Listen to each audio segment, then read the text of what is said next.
Double the city, double the fun.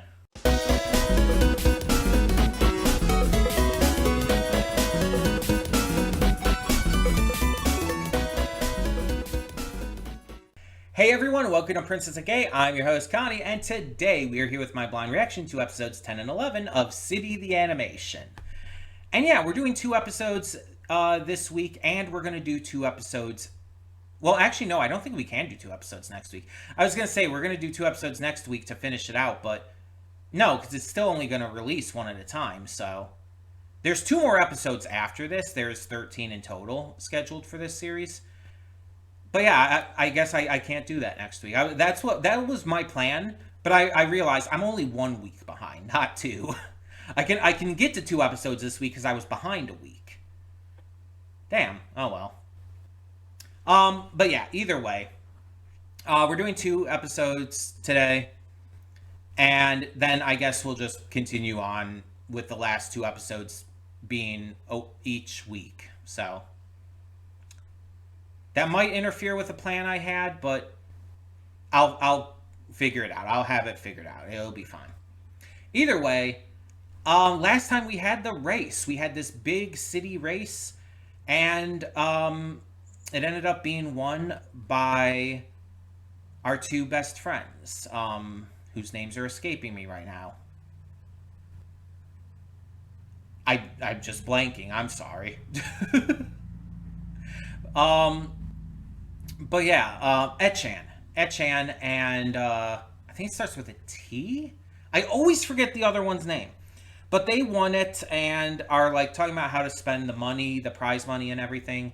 And they're talking about like using it to like go on plane rides to visit each other after Ep10 moves. And it's like they're really, really delving into this like this plot point, and I'm glad that they are. I'm glad that they didn't just like acknowledge it once or twice and then just like ignored it for like the rest of the season until the move happened. I'm glad that they are consistently acknowledging this. But we see that the lady of the mansion, I don't remember her name at the moment either, she finally does get to ask out Tatewaku, I think his name was, and he accepts. No, Tatewaku's another character. The names are escaping me. I'm sorry. I'm bad with names. But she finally gets to ask out her crush. He accepts, and so she's on cloud 9. She doesn't even care that they didn't win. Because apparently that was the entire point of the race in the first place. Like, that's what her butler said, at least. You had also these other teams, including Nagumo and Nikura, competing. Nagumo to get the money, Nikura to try and like be able to get her pendant back. Did not work out for either of them. You had the restaurant guy. I'm sorry, I'm bad with names. You had him teaming up with the old professor, and they were just riding a rocket. And eventually, it just kind of got out of hand because everybody realized, oh, we can just bring items into this. We can do whatever we want, basically. And it's like, okay. Did not help everyone, mind you. Like, in the end, like, Ep10 and her girlfriend still succeeded. They still won. But, you know, it was fun. And the animation was phenomenal. But that's really been the case the entire series. But it was, like, especially good last time. And I did also talk about last time how Nagumo and Nikura were really, like, really reading to me like as actual like girlfriends. Like I made the joke about them and I made the joke about Ep10 and the other girl, but it's like it was mostly as a joke at first, but then it's like I'm like, the more I watch, the more Nagumo and Nikura actually feel like they are girlfriends. They feel like they're partners. The way they bicker, the way they talk to each other, their interactions, just they read as a couple. And it's like, I doubt that this is going to actually confirm anything. I doubt we're going to have, like, any actual relationship start there. But I wonder if it was intentional still. I wonder if the creator still wanted there to be, even if for whatever reason they thought it had to be subtle, some level of representation. I wish it didn't have to be subtle, and there's a lot of anime that are more blatant about it, like the summer Hikaru died. Um, but still, there are a lot of like creators, mangakas and anime creators who still don't quite push that as far as they could. Not everybody's going to be Shinichiro Watanabe, right? Like, he has queer characters in every one of his series. He is super progressive as fuck. Um, it's just like, not everybody's going to be Shinichiro Watanabe. But either way, I'm excited to see what these 2 episodes have in store for us.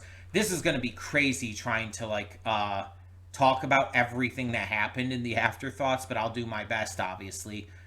But let's get to the episodes first and see what we have in store. Hold up just a sec. Before you click that link down in the description below to get to today's video, I want to remind you of all the awesome content we have both on this channel and the Princess of Gaming channel. Let's check it out.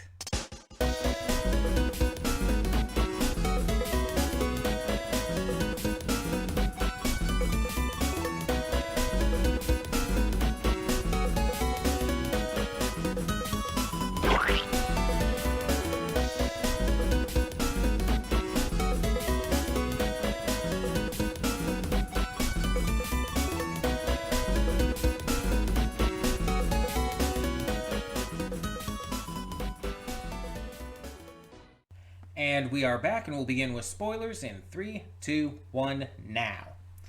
So I just checked the video for Mambo number 5 on YouTube, and like the new comments are like flooded with people coming from City, and that's awesome.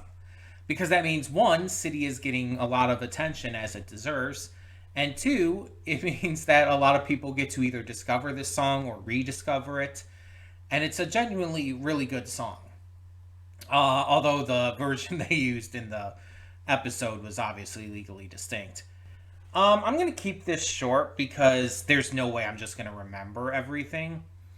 We didn't get anything in these 2 episodes regarding the lady. Again, I'm bad with names, I apologize. But the lady of the mansion and everything, and her date and all. We got Tate Waku and his date with Wako's sister, Riko. Did not end well. She kind of rejected him. She, I guess, doesn't actually like him. Sure.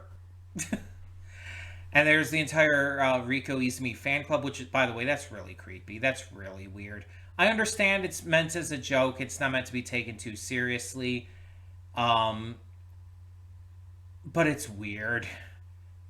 Like, a lot of those people were, like, full-grown adults. This is like a 16-year-old girl. Let's not be weird. But we have the old man Summer, which was wacky. Good idea. I like the idea behind it, like I said in the reaction, but wacky. Nagumo and Nikura trying to, I guess, become YouTube stars and being weird and introducing Mambo number 5 into everything. We had some stuff with the mangaka. He's I guess going to be publishing for the magazine again because the other guy, Todoroki, had been getting the manuscript from, wrote something extremely saucy.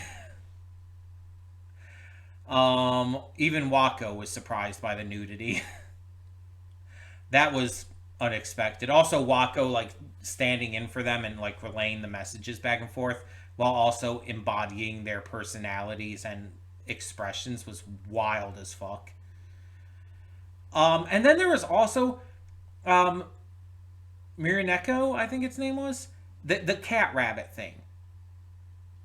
What in the Perry the Platypus was that? It's fully human level intelligent sentient, and all these animals are. They have been this entire time. And they're meeting up to discuss things like their rarity and all. What the fuck? What the hell was that? I don't know. A lot of crazy stuff happened. Again, there's just so much.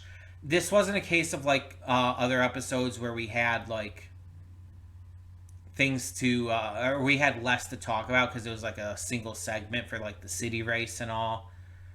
This one, both of these episodes had a lot going on. And they also felt like less important.